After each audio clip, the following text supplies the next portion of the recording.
నేను పాత్రుడిని కాను. Wait a minute ప్రోగ్రామ్ను వీక్షించడానికి ఆన్లైన్కి వచ్చినటువంటి మీకు ప్రభు పేరట శుభములు కలుగునుగాక. ప్రియమైన వారలారా, లూకా సువార్త 7వ అధ్యాయం 7వ వచనంలో శతాధిపతి యేసు ప్రభు వారి దగ్గరికి ఒక వర్తమానం పంపిస్తాడు తన పని వాళ్ళని. నేను మీ దగ్గరికి వచ్చుటకు పాత్రుడను కాను. అంతేకాదు, మీరు నా దగ్గరికి రావటానికి నేను పాత్రుడిని కాను. మీరు మాట సెలవిస్తే చాలు అని మాట అంటాడు. ఈ శతాధిపతి రోమా సామ్రాజ్యంలో సైనికుడు అన్నమాట. He's the captain. కొంతమంది సైనికులు అతని క్రింద పనిచేస్తుంటారు. ఈయన దగ్గర ఉన్న పనివాడికి జబ్బు వచ్చింది, చనిపోతాడు అన్నటువంటి భయం వేసి కొంతమందిని యేసు ప్రభు వారి దగ్గరికి పంపిస్తాడు. మా పనివాడు రోగిగా ఉన్నాడండి,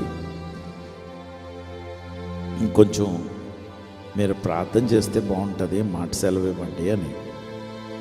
అప్పుడు అక్కడ ఉన్నటువంటి కొంతమంది యూదులు, ఆయన చాలా మంచివాడండి, మాకు దేవాలయం కట్టి ఇచ్చినట్టు వాడు, సినగాగును కట్టాడు, సమాజ మందిరాన్ని కట్టాడు, కనుక చాలా మంచి వ్యక్తి, కొంచెం రండి సార్ అని ప్రజలు చెప్తే, అయ్యో నేను తప్పకుండా వస్తానని చెప్పి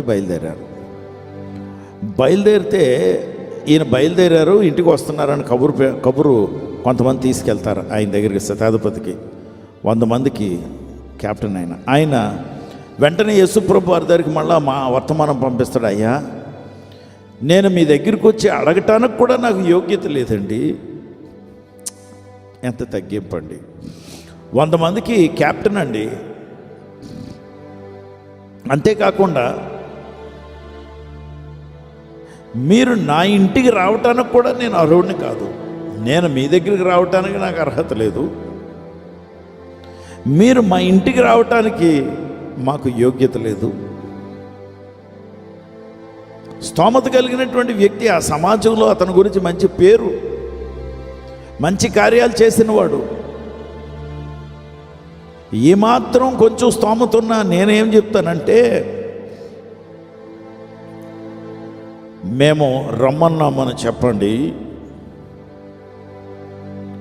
మా ఇంటికి ఆయన వచ్చి మా పనివాడికి ఒంట్లో బాగోలేదని వచ్చి ప్రార్థన చేయమనండి అని గర్వంతో చెప్పుకోవాలి. మేము అని మాట్లాడుకోవాలి. ఈ శతాధిపతి అంటాడు, అధికారం అంటే ఏంటో తెలిసినవాడు, నేను మీ దగ్గరికి వచ్చి మాట్లాడటానికి కూడా అర్హత లేనివాడిని అండి, అందుకే కొంతమందిని పంపించాను. మీరు మా దగ్గరికి రావటానికి కూడా నాకు అర్హత లేదు. ఎంత తగ్గింపండి. యేసు ప్రభు వారు ఆ తగ్గింపుని చూసి, అతని విశ్వాసమును చూసి, మీరు మాట ఇస్తే చాలండి, ఆ మాటకి తప్పకుండా కార్యం జరిగిపోద్ది అని చెప్తున్నాడు. ఎంత నమ్మకం యేసు ప్రభు వారి మాట అంటే. దేవుని బిడ్డ, మనం ఎప్పుడైనా అలా తగ్గించుకుంటామండి? సేవకుడినైనా నేనే కొంతమంది వాళ్ళ ఇంటికి రాలేదని ఆయన ఎక్కడొస్తాడండి? ఆయనకి బోల్డ్ పనులు, వాళ్ళ ఇంటికి వెళ్తాడు, మన దగ్గరికి రాడు. ఎంతమంది ఎన్నో మాటలు చెప్పుకుంటారో. దేవుని బిడ్డలారా, యథార్థంగా నేను మనిషి స్తోమతని కానీ, వారికి ఉన్న పలుకుబడిని కానీ, వారికి కార్లు హంగామా ఉంటే నేను లక్ష్య పెడతానని, నిరుపేదలను అయితే నేను పట్టించుకోనని నాకు ఉండదండి. ఎప్పుడైనా సరే నేను వ్యక్తిని పట్టించుకుంటాను, ఎందుకంటే దేవుని సేవకుడినండి.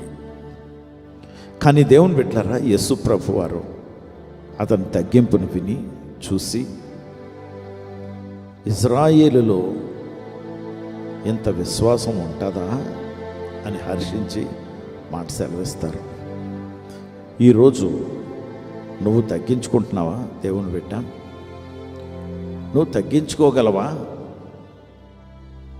లేదా నీ గురించి నువ్వు ఎక్కువ అంచనా వేసుకుంటావా? నీ గురించి గొప్పగా చెప్పుకుంటావా? నీ గురించి గొప్పగా చెప్పమని చెప్తావా? లేకపోతే నీ గురించి గొప్పగా చెప్పించుకోవటానికి ప్రయత్నిస్తావా? అహం, గర్వం దేవుడికి అసహ్యం అండి. అందుకే మనల్ని మనం తగ్గించుకుని ఆయన్ని వెతికి మన దుర్మార్గపు మార్గాలను విడిచి ఆయనగా ప్రార్థన చేసిన ఎడల మన దేశాన్నే స్వస్థపరుస్తానంటున్నాడు. మన దేశాన్ని స్వస్థపరచబడకుండా ఉండటానికి గల కారణము మన గర్వం. అందుకే తగ్గించుకొని ప్రభువుని అడుగుదాం. తప్పకుండా మన సమస్యలు పరిష్కరిస్తాడు. పరిశుద్ధుడా ప్రభా, మీ ఉన్నతమైనటువంటి పాదాలని మా దేశం మీద మోపటానికి మాకు అర్హత లేదని మాకు తెలుసు. అయినా మమ్మల్ని ప్రేమించి మీ శిష్యులలో ఒకడైనటువంటి తోమాని మాకు సువార్తీకరణ చేయటానికని, శుభవార్త ప్రకటించడానికని పంపించావా ప్రభా? కానీ భారతీయులమైన మేమే ఆయన్ని హతమార్చేసాం. తద్వారా శాపం తెచ్చిపెట్టుకున్నాం. మమ్మల్ని క్షమించండి. అంతేకాదు ప్రభా, వ్యక్తిగతంగా నీ స్వరం వినటానికి నేను యోగ్యుడి కాదు. కళ్ళారా నిన్ను చూడటానికి నేను యోగ్యుడి కాదు. నీ నామాన్ని ఉచ్చరించి ప్రార్థన చేయటానికి, నీ గురించి ప్రకటించడానికి కూడా యోగ్యమైనటువంటి నోరు, యోగ్యమైనటువంటి బ్రతుకు నాది కాదు. ఎందుకో కనికరించావు, ఎందుకో కృప చూపిస్తున్నావు. అందుకే చేతులు జోడించి నమస్కరించి పరిచర్యలో ఉన్న బిడ్డల గురించే కాదు, ఈ మాటలు వింటున్నటువంటి నీ బిడ్డల గురించి ప్రత్యేకంగా వారి కుటుంబాలను జ్ఞాపకం చేసుకోమని, మీరు అడుగు పెట్టమని, బాగు చేయమని, స్వస్థపరచమని, సమస్యలను పరిష్కారం చేయమని ప్రార్థన చేస్తూ, మీరు అన్నారు కదా మీ నామమును ఏమడిగినా చేస్తానన్నారు కదా. అందుకే నీ బిడ్డల సమస్యలు మీ పాదాల దగ్గర పెట్టి మా ప్రభువు రక్షకుడు యేసుక్రీస్తు వారి నామంలో ప్రార్థించి వేడుకొంచున్నాం తండ్రి. ఆమేన్.